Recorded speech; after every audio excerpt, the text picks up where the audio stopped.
कुछ कहानियां होती हैं जो बाहर से देखने में एकदम प्यार के खूबसूरत लिबास में आती हैं, लेकिन जब आप उस लिबास को हटाते हैं ना, तो अंदर कुछ बहुत ही डरावना, कुछ उलझावा सा निकलता है।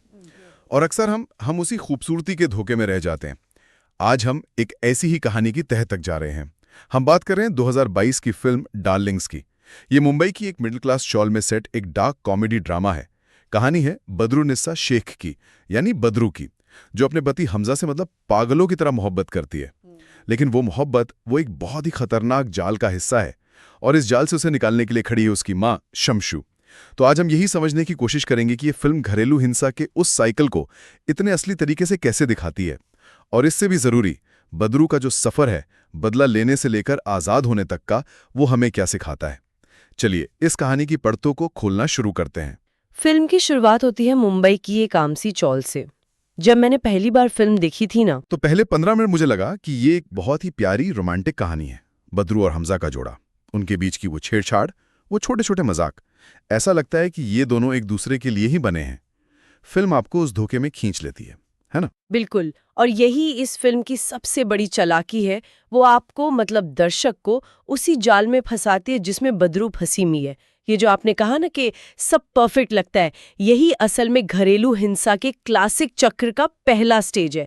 इसे हनीमून फेज कहते हैं। सब कुछ प्यार भरा, सब कुछ खूबसूरत, लेकिन फिर आता है दूसरा स्टेज, तनाव, और फिर तीसरा, हिंसा का विस्फोट। और फिल्म में वो हिंसा बहुत बहुत अचानक आती है, एक छोटे से कंकड़ को लेकर जो उसके खाने में आ जाता है। और हमजा का वो पूरा रूप ही बदल जाता है। वो प्यारा मजाकिया पति एक राक्षस बन जाता है। हाँ, क्योंकि हिंसक लोगों के लिए ट्रिगर कोई बड़ी बात नहीं होती, वो बस एक बहाना होता है। यहाँ हमजा के किरदार में दो चीजें साफ दिखती हैं। एक तो बहुत ज्यादा शराब पीना, और दूसरा गुस्सा जो उसके काबू से बिल्कुल बाहर है। लेकिन हिंसा के बाद जो होता है वो इस चक्र को पूरा करता है। चौथा स्टेज, जिसे रिकंसिलिएशन या सुलह कहते हैं। हमजा रोता है, गिड़गिड़ाता है, शराब छोड़ने के वादे करता है, और बदरू वो हर बार उसे माफ कर देती है। और वो खुद को ये यकीन दिलाती है ये वो मुझसे बहुत प्यार करता है, बस गुस्से में ऐसा कर देता है। ये लाइन सुनना बहुत दर्दनाक था। ऐसा लगता है जैसे वो प्यार के नाम पर उस हिंसा को सही ठहरा रही है। सही बात है। ये आत्मधोखे का एक क्लासिक उदाहरण है। बदरू ये मानना ही नहीं चाहती कि जिससे वो इतना प्यार करती है वो जानबूझकर उसे चोट पहुंचा सकता है, इसलिए वो उसके व्यवहार के लिए बहाने बनाती है। और इसी सोच को समाज और भी मजबूत करता है। चौल के पड़ोसी सब देखते हैं, सब जानते हैं, लेकिन कोई कुछ नहीं बोलता, बल्कि बदरू को ही सलाह दी जाती है, अरे शादी में एडजस्ट तो करना पड़ता है, या मर्द है, गुस्सा तो आ ही जाता है। लेकिन एक किरदार है जो इस धोखे में बिल्कुल नहीं है, उसकी माँ शमशू। वो पहली नजर में ही हमजा को पहचान लेती है। वो अपनी बेटी को लगातार कहती है कि इसे छोड़ दे, पर बदरू सुनने को तैयार ही नहीं है। यहाँ पीढ़ियों का फर्क बहुत दिलचस्प तरीके से दिखाया गया है। शमशू की पीढ़ी ने शायद पितृसत्ता को और करीब से देखा है, इसलिए वो उसके खतरों को ज्यादा साफ साफ पहचानती है। उसका सोल्यूशन बहुत सीधा है, रिश्ता जहरीला है तो उसे तोड़ दो। लेकिन बदरू की पीढ़ी, जो थोड़ी ज्यादा आप कह सकती हैं रोमांटिक है, वो रिश्ते को ठीक करने में, उसे बचाने में विश्वास रखती है। वो सोचती है कि उसका प्यार हमजा को बदल देगा, और यही उम्मीद उसे उस चक्कर में फंसाए रखती है। लेकिन फिर कहानी में एक ऐसा मोड़ आता है जहां लगता है कि शायद बदरू की उम्मीद सच हो जाएगी। वो गर्भवती हो जाती है। मुझे याद है वो सीन देखकर मुझे भी लगा था कि चलो अब सब ठीक हो जाएगा, बच्चा आने की जिम्मेदारी शायद हमजा को बदल देगी। और यही इस चक्कर का सबसे खतरनाक हिस्सा है, उम्मीद। क्योंकि जब वो उम्मीद टूटती है तो वो सबसे ज्यादा दर्द देती है। कुछ समय के लिए हमजा सुधर भी जाता है। वो बदरू का ख्याल रखने लगता है, शराब कम कर देता है। बदरू को लगता है कि उसे उसका पुराना हमजा वापस मिल गया है। लेकिन ये सिर्फ एक तूफान से पहले की शांति थी। वो एक रात नशे में धुत होकर घर आता है और उसे इतनी बेरहमी से सीढ़ियों से धकेलता है कि बदरू का गर्भपात हो जाता है। ये सीन देखना बहुत मुश्किल था। ये वो पल है जहां बदरू का सिर्फ बच्चा ही नहीं मरता, बल्कि उसका प्यार, उसकी उम्मीद, उसका हर एक भ्रम टूटकर बिखर जाता है। और इस टूटे हुए भरोसे के बाद बदरू जो करती है वो हमारे सिस्टम की एक कड़वी सच्चाई दिखाता है। वो हिम्मत करके पुलिस स्टेशन जाती है, अपने शरीर पर चोट के निशान लेकर। लेकिन वहां क्या होता है? पुलिस वाले उसके केस को एक घरेलू मामला बताकर टाल देते हैं। उसे समझौता करने की सलाह दी जाती है। ये बहुत निराशाजनक है, और दुख की बात है कि ये कितना सच है। आज भी कई मामलों में यही होता है। तो क्या फिल्म ये कह रही है कि सिस्टम पूरी तरह से बेकार है, या ये कि बदरू को उस वक्त सिस्टम का इस्तेमाल करना नहीं आया? मेरे ख्याल से दोनों कहते हैं। सिस्टम में संवेदनशीलता की कमी तो है ही, लेकिन बदरू भी उस वक्त तक भावनात्मक रूप से इतनी टूटी हुई थी कि वो अपनी बात जोर देकर नहीं रख पाई। और यही वो पल है जब उसे एहसास होता है कि कोई उसकी मदद के लिए नहीं आएगा, ना समाज ना कानून। उसे अपनी लड़ाई खुद लड़नी होगी। यहाँ उसका प्यार और भरोसा दोनों एक साथ खत्म हो जाते हैं। और यहीं से फिल्म एक बहुत ही अजीब और दिलचस्प मोड़ लेती है। बदरू अब पीड़िता नहीं रहना चाहती। अब उसे हमजा की माफी नहीं बल्कि बदला चाहिए। वो चाहती है कि हमजा भी उस दर्द को महसूस करे, और अपनी मां शमशू के साथ मिलके वो एक प्लान बनाती है हमजा को किडनैप करने का।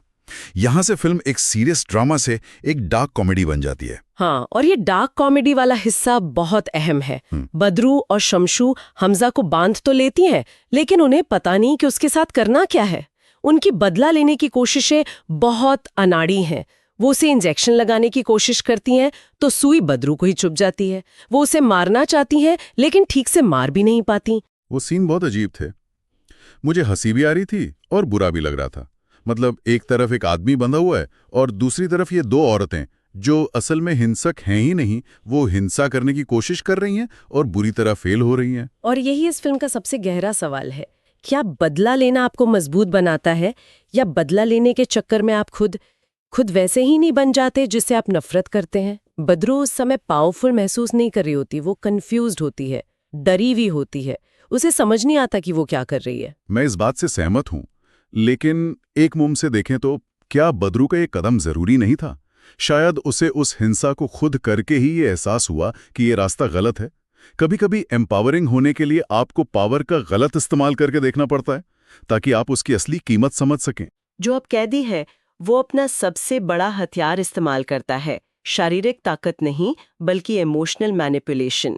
वो रोता है, अपने मुश्किल बचपन की कहानियां सुनाता है, शराब को दोष देता है। वो बदरू को यकीन दिलाने की कोशिश करता है कि वो बुरा नहीं है, बस हालात का मारा है। और कुछ पलों के लिए बदरू लगभग मान भी जाती है। उसका दिल पिघलने लगता है। ये दिखाता है कि उस रिश्ते की पकड़ कितनी मजबूत थी। इतने जुल्म के बाद भी उसके दिल में कहीं ना कहीं हमजा के लिए एक नर्म कोना था। बिल्कुल। और ये दिखाता है कि हिंसक लोग कंट्रोल करने के लिए हमेशा शारीरिक ताकत पर निर्भर नहीं रहते। हमजा जानता था कि बदरू की सहानुभूति उसकी कमजोरी है और उसने उसी का फायदा उठाने की कोशिश की। वो एक मास्टर मैनिपुलेटर है। तो आखिर वो कौन सा पल था जब बदरू को पूरी तरह से यकीन हो गया कि हमजा कभी नहीं बदलेगा? वो आखिरी डी क्लिक क्या था? मेरे हिसाब से वो आखिरी पल तब आता है जब हमजा कैद से छूटने में कामयाब हो जाता है। वो बदरू को फिर से मारने की कोशिश करता है और कहता है कि वो उसे कभी नहीं छोड़ेगा। और उसी पल बदरू के चेहरे पर डर की जगह एक तरह की शांति आ जाती है। उसे साफ साफ दिख जाता है कि हमजा हालात का शिकार नहीं है। हिंसा उसकी कोई गलती नहीं, बल्कि उसकी आदत है, उसका चुनाव है।